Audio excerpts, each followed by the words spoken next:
بسم اللہ الرحمن الرحیم۔ السلام علیکم۔ آپ دیکھ رہے ہیں یاسر ہب اور میں ہوں آپ کا میزبان محمد یاسر۔ معزز دوستو، دنیا بھر کے مسلمانوں کا بالخصوص اور تمام پڑھے لکھے انسانوں کا بالعموم یہ خیال اور عقیدہ ہے کہ نبوت اور وحی الہی کا سلسلہ حضرت محمد صلی اللہ علیہ وسلم پر ختم ہو چکا ہے۔ آپ صلی اللہ علیہ وسلم اللہ کے آخری نبی تھے اور آپ صلی اللہ علیہ وسلم کے بعد اب کوئی نیا نبی نہیں آئے گا۔ اس حقیقت کے باوجود کچھ عقل و دانے سے محروم عناصر اپنی شہرت کی بھوک میں مختلف ادوار میں نبوت کے جھوٹے دعوے کرتے چلے آئے ہیں۔ نبوت کے ان جھوٹے دعوے داروں میں سے ایک کذاب غلام قادیانی تھا، جس کا فتنہ آج کے دور تک دنیا میں موجود ہے۔ آج کی ویڈیو میں ہم غلام قادیانی کی مکروہ زندگی کے چند راز فاش کریں گے، جس سے آپ کو اس کی ذہنی اور نفسیاتی حالت کا پتہ چل جائے گا۔ دوستو، مرزا غلام قادیانی 13 فروری 1835 کو متحدہ ہندوستان کے ضلع گرداسپور کے قادیان نام کے قصبہ میں پیدا ہوا تھا۔ مرزا اور اس کے خاندان کا گزر بسر انگریزوں سے ملنے والے 700 روپے سالانہ وظیفے پر ہوتا تھا۔ اسی وجہ سے مرزا کو بچپن سے ہی امیر انسان بننے کا شوق تھا اور امیر بننے کے لیے ایک مرتبہ اس نے مٹی سے سونا بنانے کے وظائف اور ورد بھی سیکھنا شروع کر دیے تھے۔ مرزا کوئی کیمیا دان یا ماہر سائنس دان تو تھا نہیں، لہٰذا فضول کے وظیفے کر کے اسے مرگی کی بیماری لاحق ہو گئی تھی۔ اس لیے حکماء نے اسے جون اور جولائی کی سخت گرمی میں بھی جرسی اور ویسٹ کوٹ پہننے کا مشورہ دیا تھا۔ مرزا کو غریبوں کے بچوں کی طرح مٹھائیاں بہت پسند تھیں، جس کی وجہ سے اسے جوانی میں ہی شوگر کی بیماری لاحق ہو گئی تھی۔ شوگر کی اس بیماری کی وجہ سے اس کے دن کا اکثر حصہ پیشاب کرنے میں گزرتا تھا، اسی لیے یہ ہر وقت مٹی کے چند ڈھیلے ہمیشہ اپنی پاکٹ میں رکھا کرتا تھا۔ دوسری طرف میٹھے کا شوقین تھا، اس وجہ سے مرزا اپنی اسی جیب میں گڑ کی چند ڈلیاں بھی رکھا کرتا تھا اور ایک ہی جیب میں دونوں ڈلیوں کا بعض دفعہ آپس میں اجتماع بھی ہو جاتا تھا اور مرزا قادیانی دونوں ڈلیوں کو ان کی ایک دوسرے کی جگہ پر استعمال کر لیا کرتا تھا۔ دوستوں، مرزا نے شوگر کے مرض کے بہانہ کی وجہ سے زندگی میں ایک بھی رمضان کا روزہ نہیں رکھا تھا۔ اسی وجہ سے مرزا قادیانی اپنی ذات میں بیماریوں کی ایک پوری پٹاری تھا۔ درد سر، تشبخ، دل کی بیماری، پیشاب کی تکلیف اور اسہال کے مرض کے ساتھ ساتھ مرزا کو باتیں بھول جانے کی بیماری بھی لاحق تھی۔ اسی وجہ سے مرزا قادیانی کا ایک بیٹا ایک جگہ پہ لکھتا ہے کہ ابا جی کے درینہ دوست یہ نور دین مل کر اپنے دماغ کی بیماری کی وجہ سے اکثر افیم کھایا کرتے تھے۔ مرزا قادیانی نے جو خطوط اپنے مرید محمد حسین کو لکھے تھے، ان میں ایک جگہ پر لکھا ہے کہ جب تم ہمارے پاس آؤ تو آتے ہوئے چند شراب کی بوتلیں ہمارے لیے اٹھا لانا۔ اس سے ثابت ہوتا ہے کہ مرزا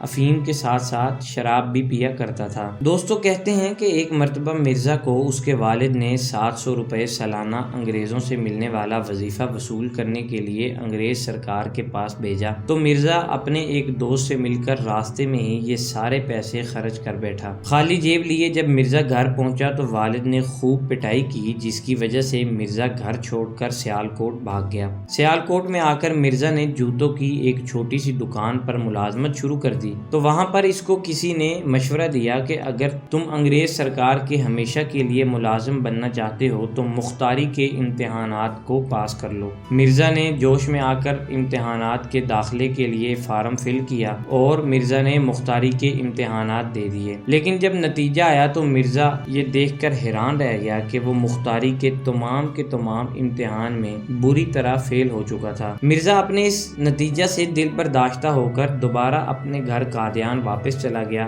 جہاں اس کا باپ گھریلو مقدمات میں عدالتوں میں تاریخیں بھگت رہا تھا۔ جب مرزا گھر پہنچا تو اس کے باپ نے سوچا کہ گھر میں فضول ایک نوجوان بیٹھا ہے، کیوں نہ اس کو کام پر لگا دیا جائے، لہٰذا اس کے باپ نے عدالتی طریقوں میں حاضری کی ذمہ داری مرزا کے ہلکے کندھوں پر ڈال دی۔ عدالتوں میں حاضری کے دوران ہی مرزا نے عیسائیوں اور ہندوؤں کے مذہبی رہنماؤں سے مناظرے کرنا شروع کر دیے، جن میں مرزا کو ہمیشہ منہ کی کھانی پڑی۔ جب مرزا کی بدنام شہرت ہونا شروع ہو گئی تو اس نے اخبار میں ایک مرتبہ اشتہار دیا، جس کا موضوع تھا کہ میں ایک کتاب لکھ رہا ہوں جس کا نام براہین احمدیہ ہے، اس کی اشاعت میں میری مدد کی جائے تاکہ میں 50 جلدوں پر مشتمل علم کا یہ ذخیرہ لوگوں کے حوالے کر سکوں۔ کتاب کا نام سن کر لوگوں نے مرزا کو بے بہا چندہ دیا۔ جب چندہ جمع ہو ہو گیا تو مرزا نے 50 جلدوں کی یہ کتاب کا وعدہ صرف 5 جلدوں میں شائع کر کے باقی چندہ اور پیسے سارے ہضم کر گیا۔ کتابوں کی اشاعت کے بعد مرزا نے 1882 میں ہی مأمور من اللہ ہونے کا دعویٰ کیا اور پھر محدث،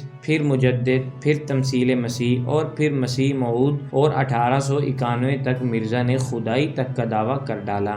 اپنے دعووں کی تصدیق کے لیے ایک مرتبہ جب اس کی بیوی حمل سے تھی، اس نے پھر اخبار میں اشتہار دیا کہ مجھے وحی آئی ہے کہ میرے گھر میں ایک ایسا لڑکا پیدا ہوگا جو بہت برکت، سکون، اطمینان اور عقل، سمجھ بوجھ اور علم والا ہوگا۔ اشتہار شائع ہونے کے بعد لوگ اس کی بیوی کے حمل کے وضع ہونے کا انتظار کرنے لگے۔ چند ماہ کے بعد جب اس کی بیوی کا حمل وضع ہوا تو دنیا دیکھ کر دنگ رہ گئی کہ وہاں لڑکے کے بجائے لڑکی پیدا ہو چکی تھی۔ لوگوں نے مرزا کی اس بھانڈ پونے پر اس کا مذاق اڑانا شروع کیا تو مرزا نے دوسرا کھیل کھیلا اور کہا کہ اشتہار میں نے یہ کب لکھا تھا کہ وہ لڑکا ابھی پیدا ہوگا؟ میں نے تو یہ لکھا ہے کہ کبھی نہ کبھی لڑکا پیدا ضرور ہوگا۔ قدرت کے امتحان کے اصول نرالے ہیں۔